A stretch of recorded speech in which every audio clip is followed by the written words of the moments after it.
नमस्कार दोस्तों, आज हम बात करेंगे शर्मिष्ठा पनौली के बारे में। शर्मिष्ठा पनौली एक 22 साल की सोशल मीडिया इन्फ्लुएंसर हैं।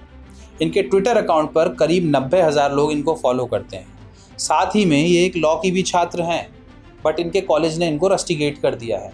साथ ही अलीपुर की एक अदालत ने इनके खिलाफ अरेस्ट वारंट जारी किया, जिसकी वजह से अब ये 14 दिन की न्यायिक हिरासत में है। अब दोस्तों सवाल ये उठता है कि शर्मिष्ठा ने कर क्या दिया। शर्मिष्ठा ने 14 मई को अपने ट्विटर अकाउंट पर एक वीडियो अपलोड। इस वीडियो में उन्होंने बहुत ही अब्यूजिव भाषा का इस्तेमाल किया। सबसे पहले तो बॉलीवुड के सुपरस्टार्स 3 खान्स के लिए इन्होंने क्रिटिसाइज करते हुए बोला कि तीनों खान ना तो ऑपरेशन सिंदूर के द्वारा इन्होंने पाकिस्तान को क्रिटिसाइज किया है, ना ही इंडियन फोर्सेस के फेवर में कुछ बोला है। शर्मिष्ठा यहाँ रुक जाती तो ठीक था, बट एक कदम आगे बढ़ के शर्मिष्ठा ने हद पार कर दी। शर्मिष्ठा ने पैगंबर मोहम्मद के बारे में और इस्लाम के बारे में बहुत कुछ डेरोगेटरी बोल दिया, जिसकी वजह से वो बहुत बड़ी प्रॉब्लम में फंस गई।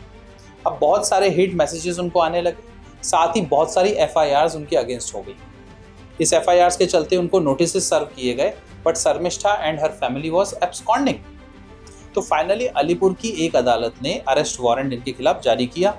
कलकत्ता पुलिस की एक टुकड़ी ने इनको गुड़गांव में इन्हीं के घर से इनको अरेस्ट करके उसी अदालत के सामने पेश कर दिया और उस अदालत ने इनको 14 दिन की न्यायिक हिरासत में डाल दिया। अब दोस्तों इस पूरी कंट्रोवर्सी से 2-3 सवाल सामने आते हैं। पहला सवाल ये कि freedom of speech and expression का दायरा कितना होना चाहिए। Freedom of speech and expression under article 19 of the constitution is a fundamental right. ये सभी सिटीजन्स को दिया गया है, बट इस केस में बहुत लोगों का कहना है कि ये अनरिस्ट्रिक्टिव वे में यूज़ किया जाता है, हेट स्पीचेस के लिए यूज़ किया जाता है, एनिमिटी बिटवीन द 2 कम्युनिटीज़ उसको प्रमोट करने के लिए यूज़ किया जाता है, कम्युनल टेंशंस बढ़ाने के लिए यूज़ किया जा सकता है। देखिए दोस्तों, मैं बता दूं, freedom of speech and expression ये बहुत ही चेरिश्ड गोल है। ये कहीं जाने वाला नहीं है, ना ये कम होने वाला है, और इसको कम करना भी नहीं चाहिए। ना लॉ ला के करना चाहिए, ना जुडिशरी को अपने जजमेंट्स के थ्रू करना चाहिए। बहुत से रिवॉल्यूशंस हुए हैं इस राइट को इस्टेब्लिश करने के लिए। लिबर्टी एक बहुत ही ज़्यादा फंडामेंटल ह्यूमन राइट है जो सबके लिए ज़रूरी है। अगर आपको लाइफ में आगे बढ़ना है, अपने ऑप्टिमम लिमिट्स तक पहुंचना है, तो liberty is very important and freedom of speech and expression is a subset of that liberty. ये तो कम होने से रहा, आज की सोसाइटी इसको कम नहीं कर पाएगी। बट हुआ यह है दोस्तों कि सोशल मीडिया के आने से लोगों के हाथ में पावर बहुत ज़्यादा बढ़ गई है। लोग अब अपनी बातें बहुत आसानी से बहुत सारे लोगों के सामने एक्सप्रेस करने लगे। ये पावर पहले सिर्फ न्यूज़पेपर्स में एडिटर्स को हुआ करती थी, या जो कॉलम लिखते हैं उनको हुआ करती थी, मैगजीन्स में जो आर्टिकल्स लिखते हैं उनको हुआ करती थी, फिर न्यूज़ चैनल्स वालों को हुआ करती थी। आजकल ये पावर सबके हाथ में है और इसका यूज़ भी उसी तरह से हो रहा है। हेट स्पीचेस में इसका यूज़ हो रहा है, अनरिस्ट्रिक्टिव ऑब्सैनिटी स्पीचेस में इसका यूज़ हो रहा है, इमोरल भाषा और अब्यूजिव भाषा को बोलने में भी इसका यूज़ हो रहा है। तो freedom of speech and expression तो कहीं जाने से रहा, बट हाँ, किसी तरह का मोरल या फिर एक तरह का एथिकल स्टैंडर्ड लोगों को ज़रूर फॉलो करना पड़ेगा। इसमें पहल लोगों को ही करना पड़ेगी, ना कि सरकार को और ना ही जुडिशरी को। ये बहुत ज़रूरी है कि there shall be some kind of a moral code और ethical code to be used, to be firmly used when using the social media। दूसरी चीज़ दोस्तों, बहुत ही इंपॉर्टेंट क्वेश्चन सामने आया है रिफॉर्मेटिव पनिशमेंट के बारे में या रिफॉर्मेटिव जस्टिस के बारे में। ये बात बहुत ज़्यादा क्लियर थी लॉ मेकर्स के दिमाग में, इंडियन लॉ मेकर्स के दिमाग में, कॉन्स्टिट्यूशनल फ्रेमर्स के दिमाग में, कि इंडिया में क्रिमिनल जस्टिस सिस्टम रिफॉर्मेटिव होना चाहिए।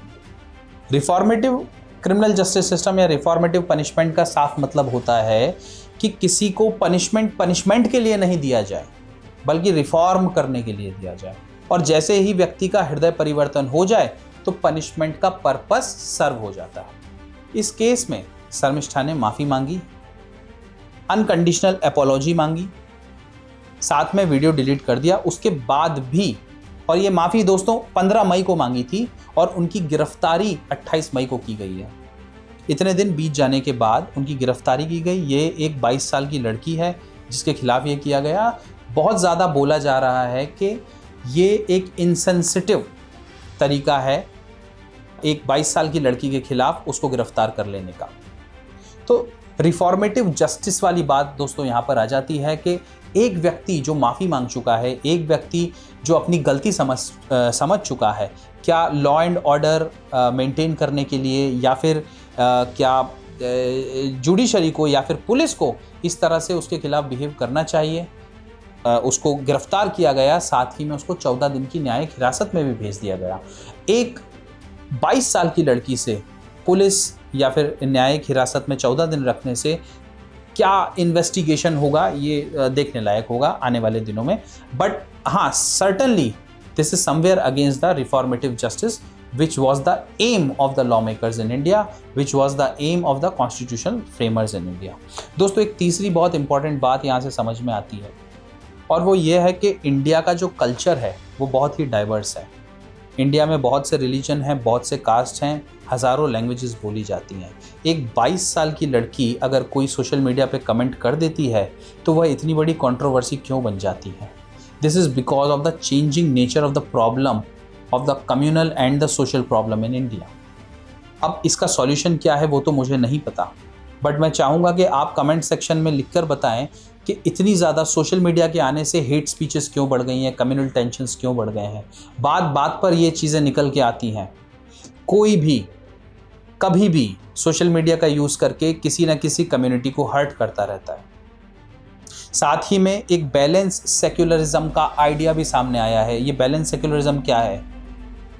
पूरी सोशल मीडिया पर बात चल रही है, नेशन में भी ये डिबेट चल रहा है कि एक पर्टिकुलर कम्युनिटी के अगेंस्ट अगर बोला जाए तो लोग फटाक से गिरफ्तार हो जाते हैं, जबकि दूसरी रिलीजियस कम्युनिटी के अगेंस्ट कुछ बोला जाए तो लोग गिरफ्तार नहीं करते हैं। So there has to be a balance which should be maintained in secularism. एक कम्युनिटी को फेवर नहीं देना चाहिए अगेंस्ट दी अदर कम्युनिटी, अब वो कम्युनिटी माइनॉरिटी हो चाहे मेजॉरिटी हो। तो दोस्तों, ये कुछ 2-3 सवाल हैं जिस कंट्रोवर्सी से निकल कर आए हैं। इन सब के बारे में प्लीज़ कमेंट सेक्शन में हमको लिखिए। Thank you very much for listening to me and जय हिंद।